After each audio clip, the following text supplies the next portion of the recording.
Hi everyone, this is Pavni working as behavior therapist in Little Sprouts Autism Therapy Center, Kakinada. So ఈరోజు discuss చేయబోయే topic వచ్చి మ్యాచిట్. So ఈ మ్యాచిట్ activity అనేది ఎలాంటి పిల్లలకి యూజ్ అవుతుంది అంటే ఆల్రెడీ ఆల్ఫాబెట్స్ అచీవ్ అయ్యి సో వాళ్ళ కాగ్నిషన్ అండ్ అబ్జర్వేషన్ స్కిల్స్ తక్కువగా ఉన్న పిల్లలకి ఈ మ్యాచిట్ యాక్టివిటీ అనేది చాలా హెల్ప్ అవుతుంది అనమాట. సో యాక్టివిటీ చూసినట్లయితే మీరు శాండ్ క్లాక్ ఉంది అండ్ జంబుల్ ఆల్ఫాబెట్ బోర్డ్ ఉంది అండ్ ఆల్ఫాబెట్స్ ఉన్నాయి.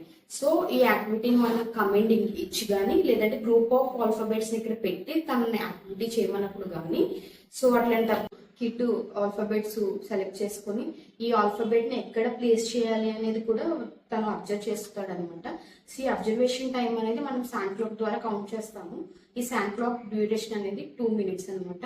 సో బాబీ ఇన్కేస్ 2 minutes కన్నా యాక్టివిటీని ఎక్కువగా చేస్తున్నప్పుడు వాళ్ళ అబ్జర్వేషన్ స్కిల్స్ తక్కువగా ఉన్నాయని అబ్జర్వ్ చేయొచ్చు.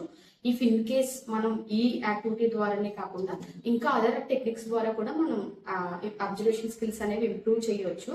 సో చేసిన తర్వాత మనం ఈ యాక్టివిటీస్ చేస్తున్నప్పుడు వాళ్ళ డ్యూరేషన్ టైం అనేది 1 minute వచ్చినప్పుడు లేదంటే ఇంకా తక్కువకి వచ్చినప్పుడు 1.5 minute వచ్చినప్పుడు మనం వాళ్ళు అబ్జర్వేషన్ స్కిల్స్ ఇంప్రూవ్ అవుతున్నాయని మనం చూడొచ్చు. సో ఈ అబ్జర్వేషన్ స్కిల్స్ అనేవి కిడ్స్ కి ఎలా ఉపయోగపడుతుంది అంటే మనం అవుట్డోర్ యాక్టివిటీస్కి వెళ్ళినప్పుడు కానీ ఎడ్యుకేషన్ పర్పస్ లో కానీ ఈ అబ్జర్వేషన్ స్కిల్స్ అనేవి చాలా బాగా ఉపయోగపడతాయి అనమాట.